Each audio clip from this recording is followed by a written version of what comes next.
Doctor Shahina ഇനി Malappuram Perumpadappu homeo ഡിസ്പെൻസറിയിൽ സേവനമനുഷ്ഠിക്കും. സമൂഹത്തിന്റെ ബാഹ്യ സൗന്ദര്യ സങ്കല്പത്തെയും മിഥ്യാധാരണകളെയും പൊളിച്ചെഴുതിയാണ് ഷാഹിന മെഡിക്കൽ ഓഫീസറായി സ്ഥാനമേൽക്കുന്നത്. 5-ാം വയസ്സിൽ മുഖത്ത് 70% പൊള്ളലേറ്റ ഷാഹിന ചെറുപ്പത്തിൽ നേരിട്ട അവഗണനകളെ ഇന്ന് ചെറുപുഞ്ചിരിയോടെയാണ് ഓർത്തെടുക്കുന്നത്. പഠനത്തിൽ മിടുക്കിയ ഷാഹിന എൻട്രൻസ് പരീക്ഷയിൽ മികച്ച മാർക്ക് നേടിയാണ് ഹോമിയോ മെഡിസിന് ചേർന്നത്. ചെറുപ്പം മുതൽ തന്നെ വീട്ടുകാരുടെ നിറഞ്ഞ പിന്തുണയും മെഡിസിൻ പഠനകാലത്ത് സഹപാഠികളുടെ ചേർത്തുപിടിക്കലും ഷാഹിനയുടെ ആത്മവിശ്വാസം ഉയർത്തി. ഷാഹിനയ്ക്ക് മെഡിസിന് പഠിക്കുന്ന സമയത്താണ് സൗഹൃദങ്ങൾ ഏറ്റവും കൂടുതൽ മനക്കരുത്ത് നൽകിയത്. ഉമ്മ സുഹറയുടെ കരുതലും സ്നേഹവും സമൂഹത്തിന് മുന്നിൽ തല ഉയർത്തി നിൽക്കാൻ ഷാഹിനയ്ക്ക് കരുത്ത് നൽകി. മുൻപ് ഞാൻ എറണാകുളം ജില്ലയിലെ തൃപ്പൂണിത്തുറ ഹോമിയോ ഡിസ്പെൻസറിയിലായിരുന്നു.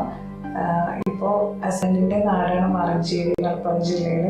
അപ്പോൾ ഇങ്ങോട്ടേക്ക് വന്നതിൽ ഒരുപാട് സന്തോഷമുണ്ട്. ഇന്നലെയാണ് ഞാനിവിടെ ചാർജ് എടുക്കുന്നത്.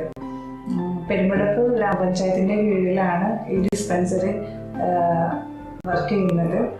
പിന്നെയുള്ള നാളുകളിൽ എൻ്റെ സേവനം എല്ലാ രോഗികൾക്കും മികച്ച സേവനം അനുഷ്ഠിക്കാനാണ് ഞാൻ വിചാരിക്കുന്നത്.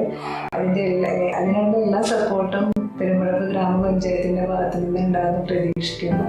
കോട്ടയം പാലാക്കൊടക്കര ഡിസ്പെൻസറിയിൽ മെഡിക്കൽ ഓഫീസറായ ഷാഹിന പിന്നീട് തൃപ്പൂണിത്തുറയിൽ മെഡിക്കൽ ഓഫീസറായി.